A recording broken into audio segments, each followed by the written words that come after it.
aking boses. So, magandang umaga sa inyong lahat. Happy hot day. Hot, di ba? Mainit. Okay. So, purihin ang Panginoon dahil sabi nga ni Pastor, kahit na napakainit, andito tayo, we will run the race. Kasi kailangan abutin natin yung kaluwalhatian. Makarating tayo ng langit, kaya mainit at hindi o ano ba, huwag natin bigyan ng pansin mo, kundi tuloy lang tayo. Amen! This morning, nagbabasa, tinignan ko yung pag-isip ko na nakita ko yung pagkatapos na nakita ko yung isang sa Facebook, yung astronauts, ewan ko kung nabasa niyo ngayong umaga lang, na itong mga astronauts na ito, na hindi naman sila mananampalataya, wala silang religion, ang mga ateista, ibig sabihin, sila naniniwala sa Diyos, saka sila mga genius, siyempre nakarating na ng buwan, mga astronauts na ito. Pero yung naging testimony nila, yung habang natutuon sila sa buwan, mga astronauts na, nakita nila yung sila naniwala na talagang may Diyos.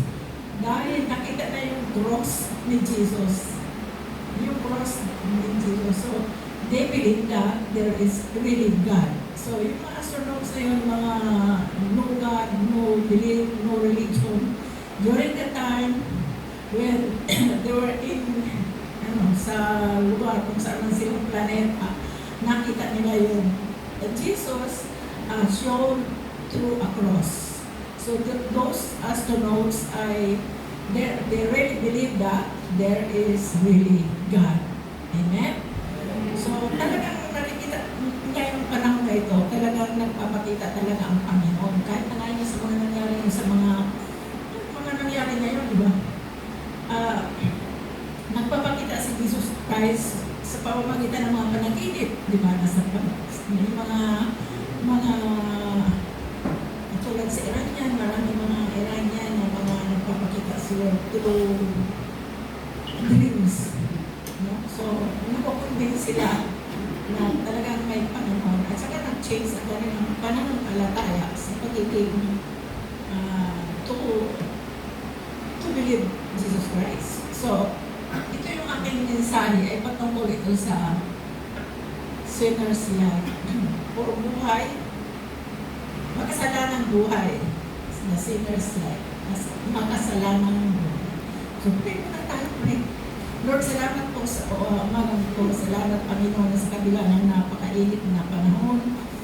Kasama ka namin, Panginoon, sa lahat ng oras, sa mga minuto, sa bawat sandali ko. Alam namin na kasama ka namin. Lalo na sa oras na ito, Panginoon.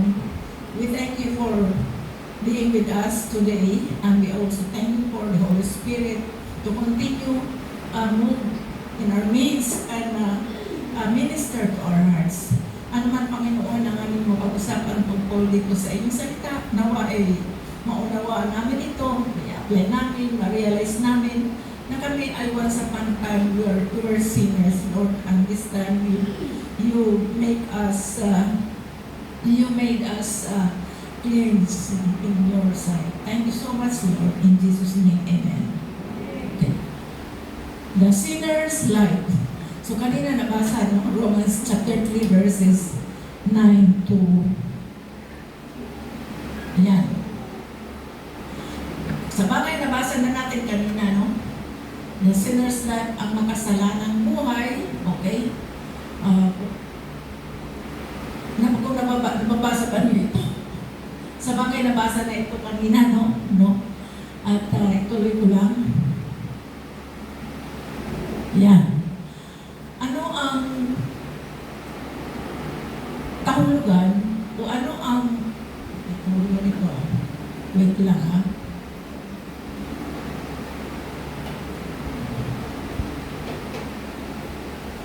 Ano ang magiging kahinatnan or mga consequences na ito? Ito ay tumutukoy sa kamatayan espiritual. Ibig sabihin, nung tayo ay wala pa sa Panginoon, ha?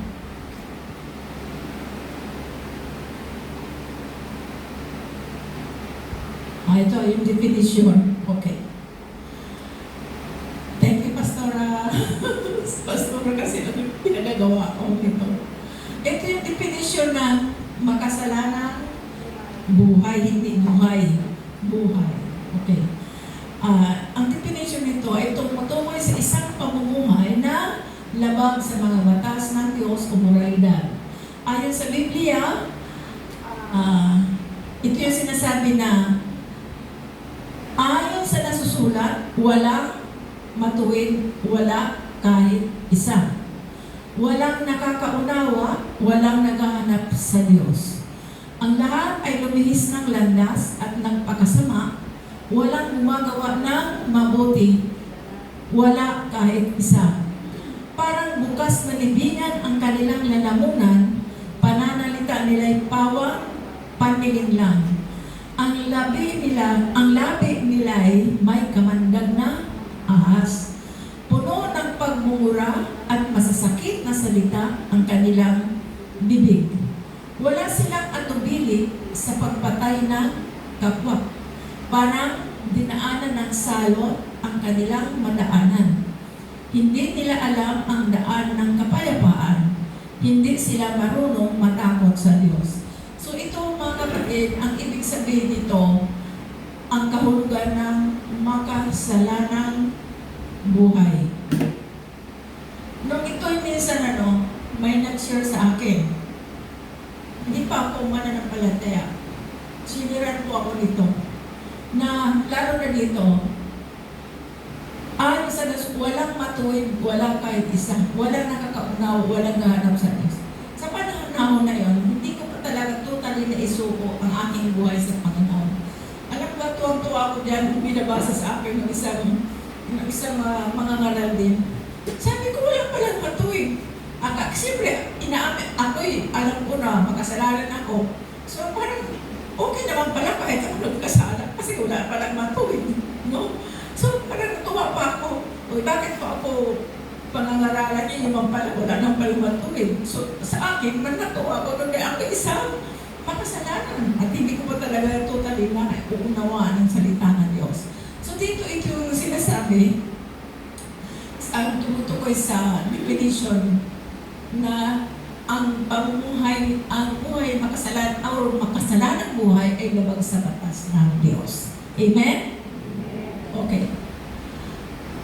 Ang Diyos, balikan ko ito muna kasi may nauna yung kanina. Okay. Ano ang magiging kahinatnan o consequence sa isang taong makasalanang buhay? Ang tawag doon ay, ito'y tinawag ko na buhay na patay. Or sa English, spiritually dead. Buhay na patay. Nung hindi ko pa kilala si Lord, ako pala ay buhay na patay. Bakit? Siyempre, wala akong tamang relasyon sa Panginoon. Kaya ang tawag sa akin, spiritually, patay talaga ako. Kaya kung mamatay ako talaga physically, dalawa ang kamatayan ang makakamtan ko. Kamatayan spiritual at kamatayan physical. Pero yung pagdating sa Panginoon, wala. Siguradong sa impyerno ang tuloy ko. So, mabuti na lang na kilala natin si Lord. At tayo ay ipasalamat natin sa Panginoon dahil kahit na anong hirap ng buhay, anong kaguluhan sa ating bansa, lalo na sa panahon ngayon, parang wala nang namumuno ng matino. Kaya, magpakalakas na lang talaga tayo kay Lord. Amen? Kasi nga, ito yung sila. Yun ang kanilang katangian. Yun ang kanilang buhay. Yun ang buhay nila na makakasalanan. Wala silang alam tungkol sa salita ng Diyos. Kaya puro korupsyon ang nangyayari. No? Kasi sabihin man nila, maunawaan ako ng Diyos. Hindi naman tayo robot.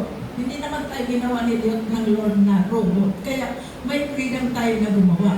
So ang problema lang, pag walang tamang relasyon sa Diyos, talagang gagawin mo yung bagay na hindi ka harapan ng Panginoon. Pero siyempre may consequence yun. No? Ang consequence nun, kung hindi mo nakilala si Lord, eh talagang ang biyahe mo, sa halip pagbiyaheng langit, biyaheng impyerno. So ang tawag doon sa isang taong walang relasyon sa Diyos ay buhay na patay or spiritually dead. Okay. Or siya spiritually dead. Okay. Ngayon, yun na nga, buhay na patay. Okay. Sabi sa unang Juan 3:4, anong epekto nito sa pagiging spiritually dead? Ano ang epekto nito sa isang taong nabubuhay na patay sa harapan ng Diyos? Ito yung epekto. Unang Juan 3:4, lahat na basahin natin. Ang bawat nakakasala ay lumalabag sa kautusan ng Diyos, sapagkat ang kasalanan ay paglabag sa utusan. Roma 3:23, sapagkat ang lahat ay nagkasala, walang sino ang nakaabot sa kaligtasan. So ito yung epekto sa pagiging buhay na patay.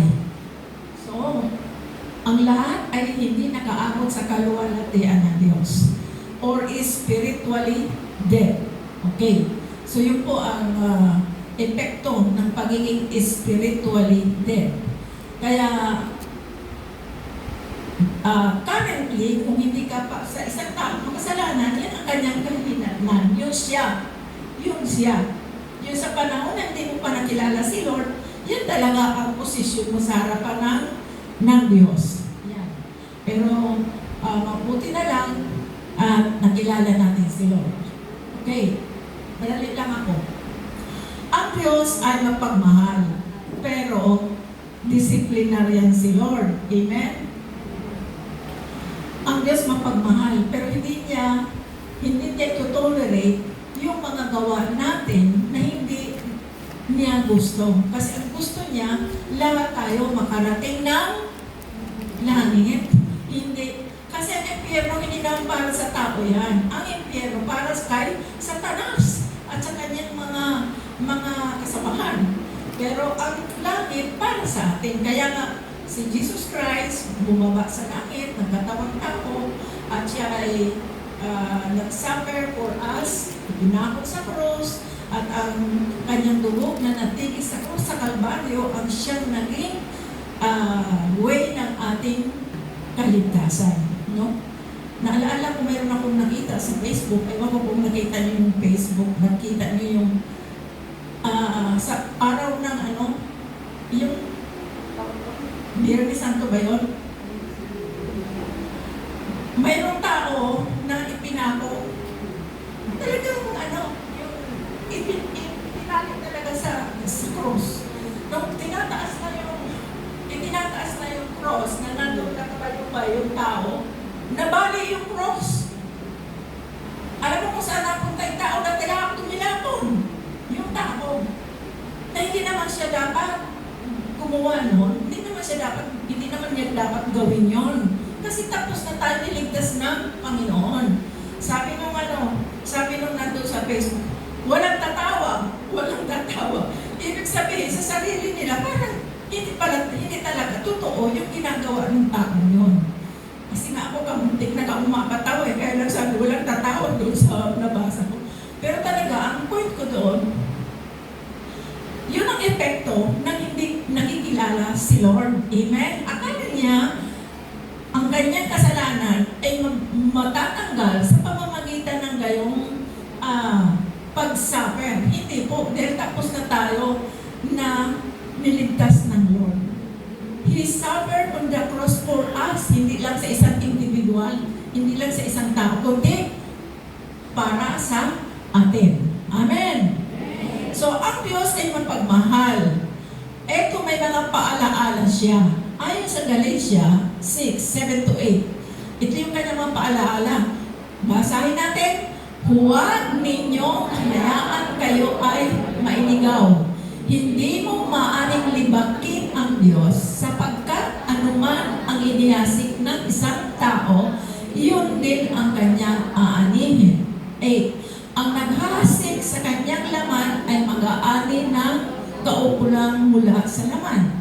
Ngunit ang naghahasik ng Espiritu ay mag-aani ng buhay na walang hanggan.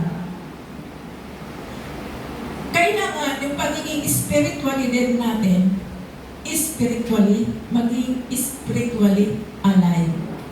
Buhay na spiritual, pag-spiritual na buhay.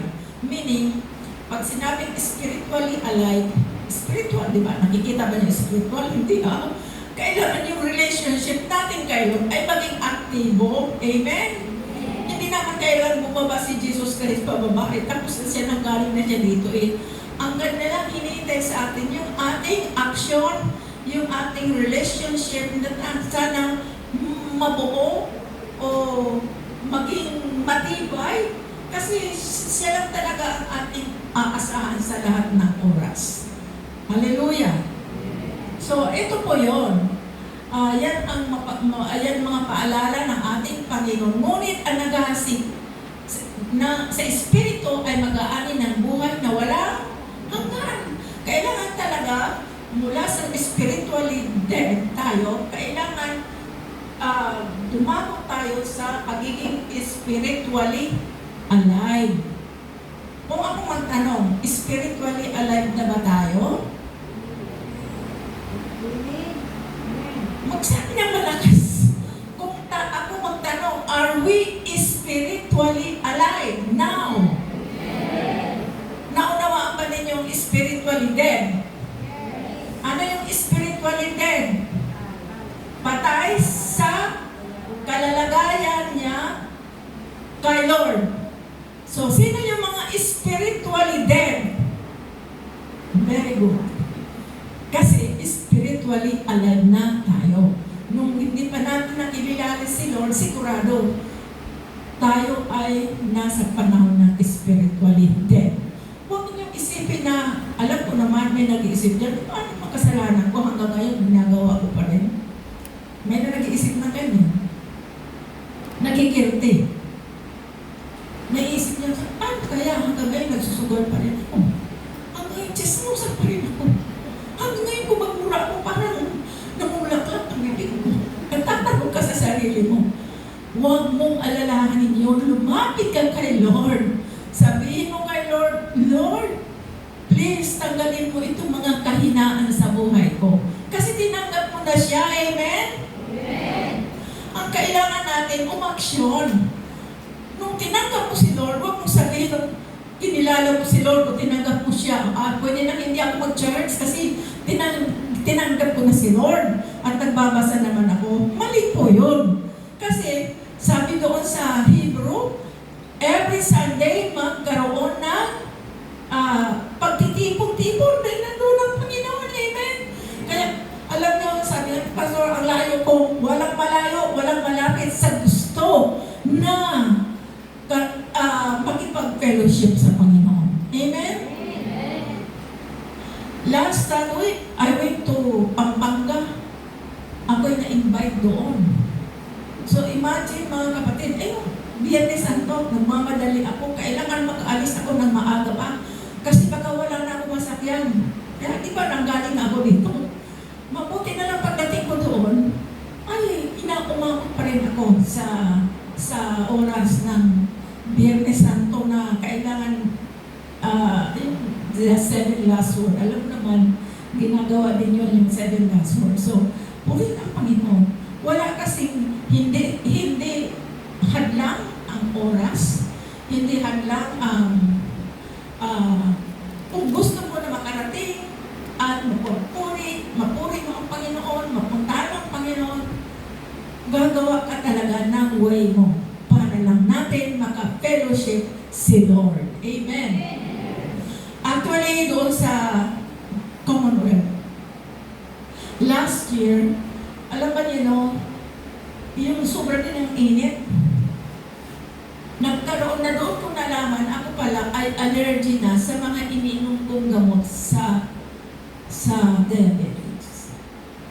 Nagtaka ako bakit punong-puno ako ng allergy. Wala naman kong kinain, kundi yung soup, yung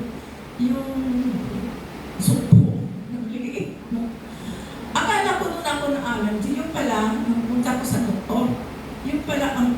allergy po, yung too much taking doon sa metformin na yan.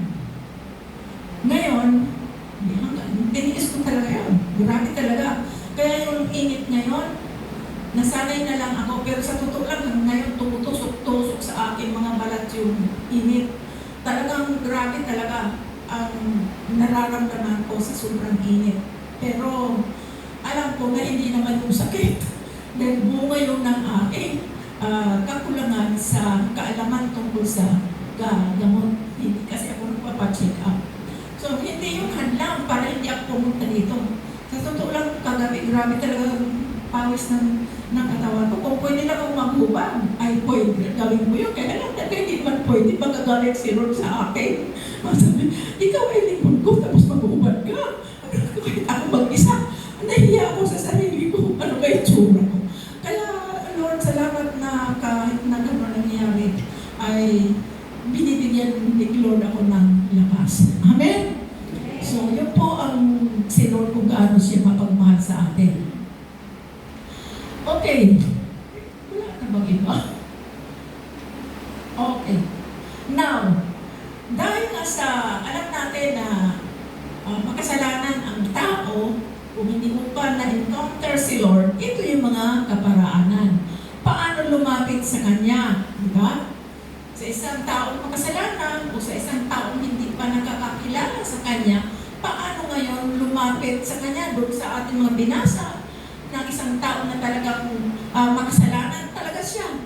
Pwede ninyo ito i-share na ganito mangyayari sa isang tao mula doon sa pagiging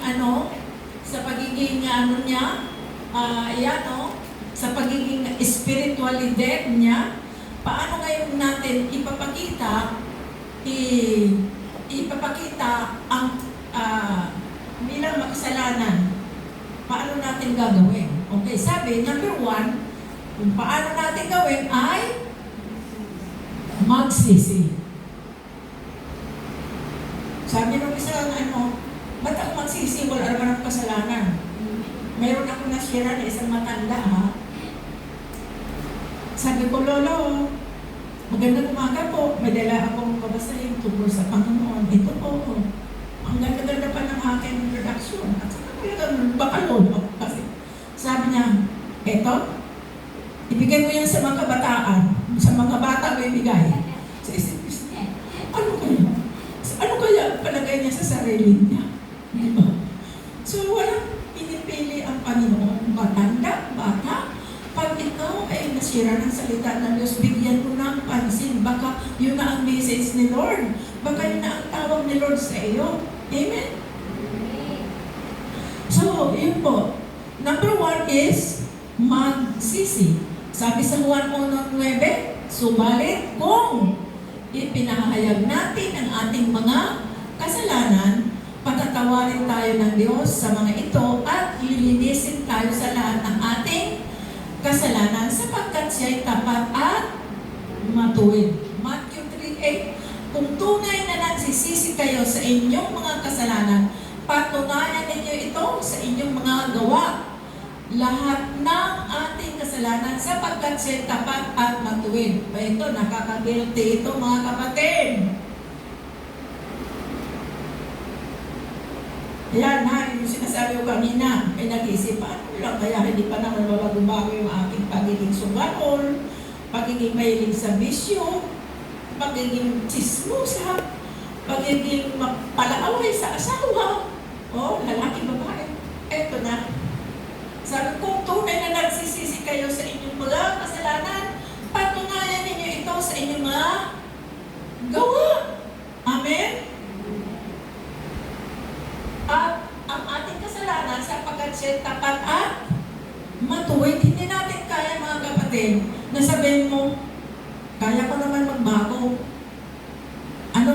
Ano ang paraan mo para sabihin mo kaya mo magbago?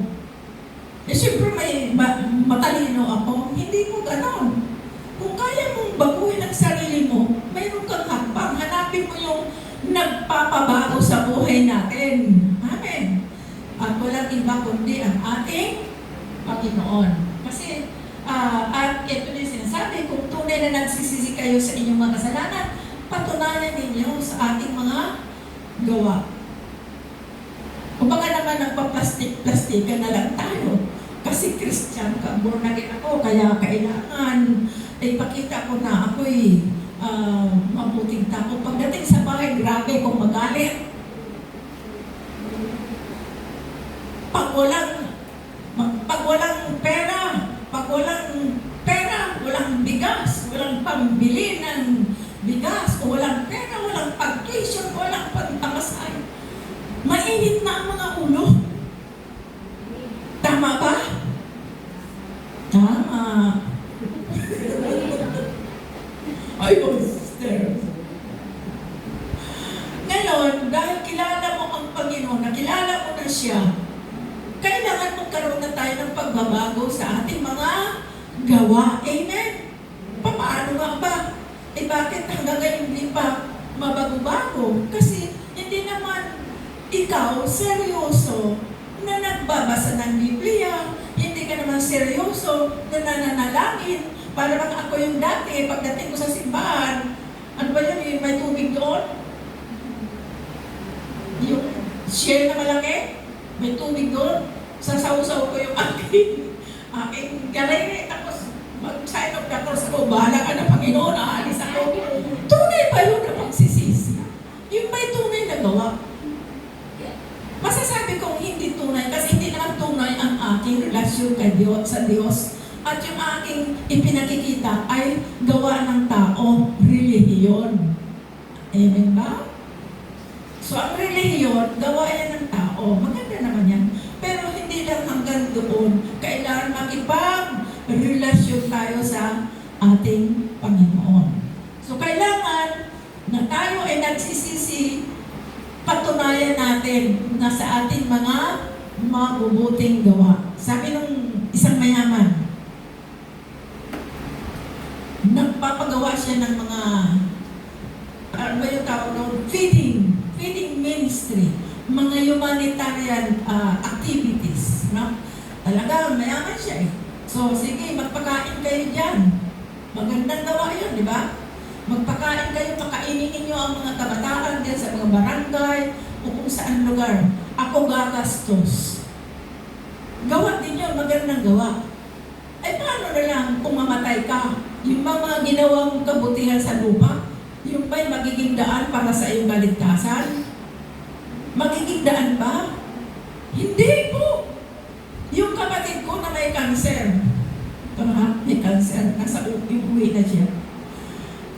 Talagang sarado siya na Katolik.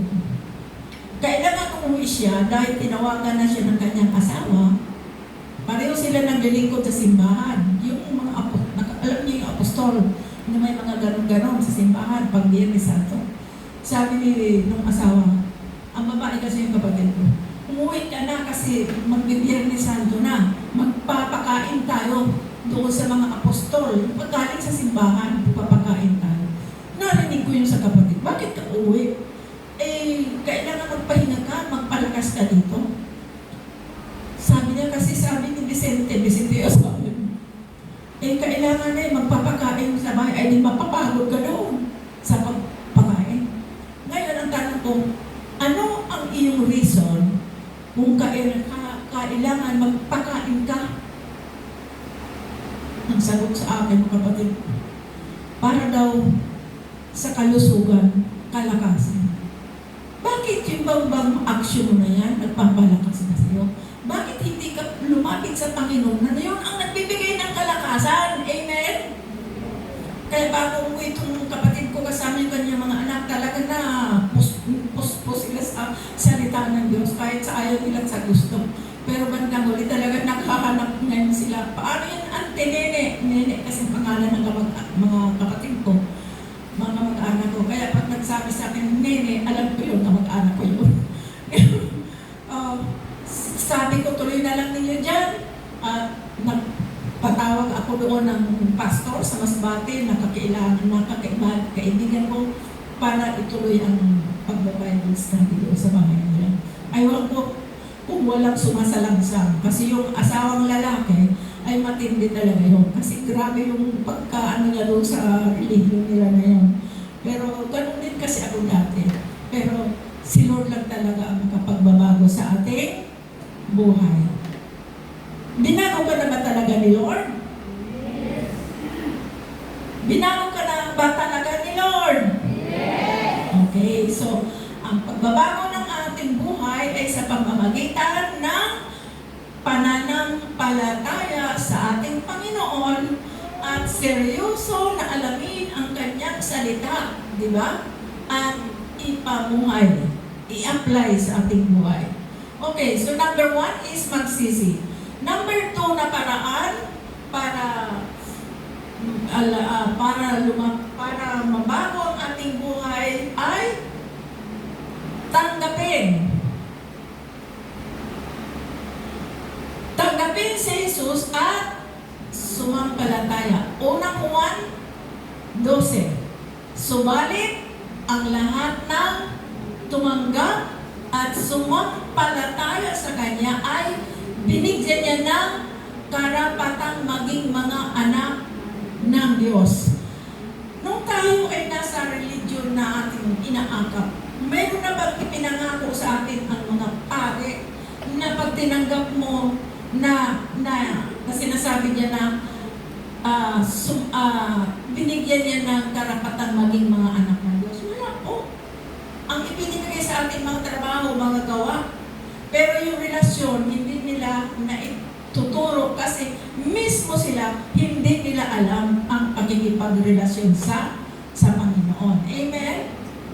So dito, ang sabi dito, para mabuhay tayo spiritually, tanggapin si Jesus, sumampalataya kay Jesus, at ano ang magiging epekto o resulta sa pagtanggap sa Kanya at sa pananampalataya. Ang resulta nito ay mayroon tayong karapatan maging mga anak ng Diyos. Sino mga anak ng Diyos dito? Taas ang mga kamay! Hallelujah! Amen? Wow! Palapakan natin si Lord. Yan ang bunga ng pagkaroon ng spiritually alive. So, ano na tawag sa atin? Buhay spiritual or spiritually alive. Hindi na tayo spiritually dead. Hindi na. Datapos na tayo dyan. Nung tinanggap natin si Lord, tayo ngayon ay tinawag na spiritually alive. Okay. Next. Number 3. Tatlo lang yung ginawa ko kung paano na lumapit. Okay, sumunod sa kanyang kalooban. Biblical obedience is presented as an act of love and trust, bringing blessings, divine friendship, and security. Okay, sabi sa John 14 verse 15, ano? Basa. If you love me, keep my commands. 1 Samuel 15:22, to obey is better than sacrifice. Katulad nung sinabi ko kanina, yung nagpapako, hindi ko alam, pinako yun o tinalian. Ha? At nung siya ay tinataas na, naputol sa gitna yung cross. Kaya siya nag-dive. So, sacrifice yun, di ba? Pero ang sabi dito, to obey is better than sacrifice. Sumunod na lang tayo sa Diyos. Huwag natin sundin yung ating mga gusto dahil ikakapahamak pa natin yun. Tama ba? Amen. Tapos, sabi sa James chapter 1 verse 22, mamuhay kayo ayon sa salita ng Diyos. Kung ito'y pinapakinggan lamang ninyo, ngunit hindi isinasagawa, dinadaya ninyo ang inyong sarili. Seryoso ba tayo? Seryoso ba tayo sa pagkikipagrelasyon sa Lord? Yes. Praise the Lord. Hallelujah. Kailangan maging seryoso tayo sa pag-aaral ng salita ng Diyos. Seryoso tayo sa panalangin. Seryoso tayo sa gawain na kung saan naluluwalhati mo si Lord. Amen ba? Paano ba luwalhatiin si Lord? Sa pamamagitan ng iyong gawa. Ay di yung mabubuting gawa na nagbibigay sa iyo ng kalakasan, kagalakan, na kasama si Lord. Hallelujah. Pero yung gumagawa na may kasamang pagmumura, ay hindi yun kailangan ni Lord. Dahil galit ka, gumagawa ka, galit ka, puro ka na lang reklamo, ay hindi gawa ng para maluwalhatin natin si Lord. So, kinakailangan sumunod. Ano yung paano lumapit sa Kanya? Actually, ito yun. Actually, ito yung una. So, ang magsalanang buhay, may pag-asa. May pag-asa ba? Ito yung paanyaya ni Jesus. Come to me. Sabi ng Biblia, sabi ng salita niya. Ano yun? Matthew 11:28. Lumapit kayo sa akin, kayong lahat na nahihirapan at lubhang nabibigatan sa inyong pasanin. At kayo bibigyan ko ng kapahingahan. So yun ang pangako ni Lord. Kaya nga, ang kanyang sinabi, kaya nga, paano tayo lumapit? Kailangan magsisi, no? Pangalawa, tanggapin si Jesus at sumampalataya sa Kanya. Pangatlo, sumunod sa Kanyang kalooban. So yun po ang mga paraan. Kasi si Jesus, kasi ikaw, ako, hindi man tayo lalapit sa Kanya, di ba? Nasubukan ng lumapit sa Kanya, puro nga lang tayo reklamo eh. Puro tayo gawa ng masama, di ba? Okay na ito akin. Ay nakikita rin ng Diyos yung ating mga ginagawa na ayaw niya. Kaya siya na ang lumapit sa atin. Amen? Siya na ang nagkatawang tao para tayo ay bigyan ng pag-asang maligtas. So yung pong tatlong bagay na yon ay mga bagay na dapat atin seryosohin dahil tayo ay inanyayahan na ng Panginoon na lumapit sa Kanya. Praise God. Hallelujah. So, ayan po. Ano yung mga bagay na dapat natin na alalahanin para tayo sa anyaya ni Lord? Lumapit, ay magsisi, tanggapin, tumanggap, at sumunod sa Kanyang kalooban. Yun ang paanyaya ni Lord. Kasi hindi man tayo kusang lalapit sa Kanya dahil ang alok ni Satanas sa mundo ito, napakaganda. Alin napakaganda? Magsugal ka na. Mag-ano ka na. Ganito yan ang mga alok ni Satanas. No? Magsugal ka, mananalo ka. Magsugal ka sa wedding, mananalo ka. Sabi ng kapitbahay, uy, ito yung numero. Sayaan mo, mananalo ka. Ha? Yan ang mga inaalok ni Satanas. Hindi si Satanas yung nag-alok sa'yo, ha? Nabiktima lang siya. Ginamit lang siya ni Satanas. O ikaw, wala kang pera. Alam mo yung bata pa lang, may nabasa na naman ako sa kawawa yung bata, nagnakaw ng mangga.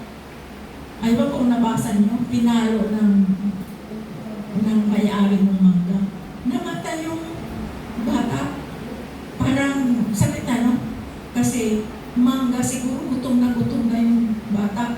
Kasi sa panahon na yun, gusto kong umiyak sa oras na yun.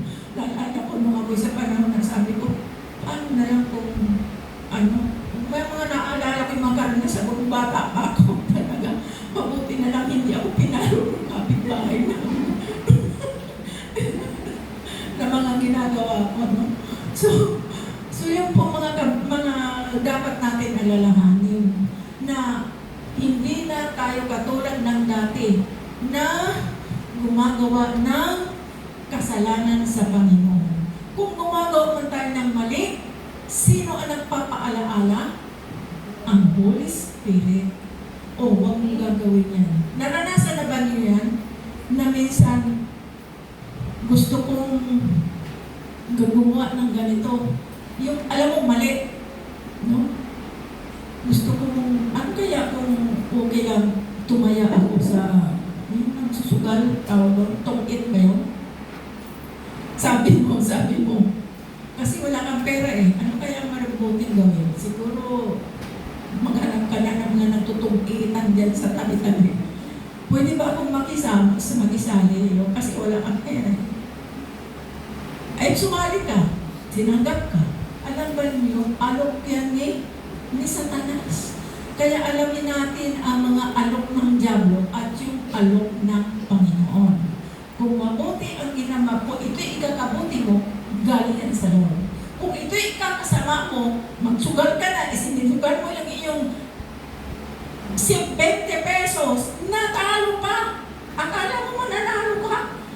Ay, alok yun ni Satanas. Papalakpakan ka talaga ni Satanas. Mabuti na, sumunod ka sa akin. Kaya tanda natin mga kapatid, ang paglapit kay Lord, kailangan seryoso natin na magsisi, tanggapin, at sumunod sa kanyang kalooban. Amen? Naunawaan ko ba ninyo? Ang spiritually dead at spiritually alive, ang buhay na patay ay kabilang sa kabilang kay Satanas. Ang buhay na nabuhay ay kabilang sa Diyos. Amen. So lahat tayo ay hindi na kabilang sa buhay na patay, na parang kang robot. Ngayon ay kabilang na tayo sa buhay na sa harapan ng Panginoon. Kaya sabi ng awit, and I will run the race. Diba? And I will run the race. Kailangan, ano ba yung pinagsusumikapan natin? Maabot natin yung end. Diba? Kaya may tawag yung race, may race Tagalog. Yung nagtatakbuhan, yung no? Karera. Kailangan maunahan mo, magarating ka doon, manalo ka. Kailangan tayo mga kapatid, tumakbo tayo, marating natin ang Panginoon, ang buhay na walang hanggan. And I will run the race. Memorize yung kanta na yan, pero nakalimutan ko na. Pero ulit ang Diyos dahil kanina nakanta natin. So tayo po'y manalangin. Panginoon, maraming salamat sa pagkakataong ito na kami ay pag-aralan namin ang iyong salita na nawa, Panginoon, lagi mo kami palalahanan. Kung kami man ay may mga naiisip ng mga bagay na hindi mo kinalulugan, rebukin mo kami, Panginoon. Sawayin mo kami, Panginoon. Alam namin ang Holy Spirit ang sinagbibigay sa amin ng papaalaala, ng papalakas, at nagbibigay ng kalakasan sa aming spiritually. Salamat sa iyo, Panginoon. Ito pong aming dalangin sa pangalan ni Jesus. Amen.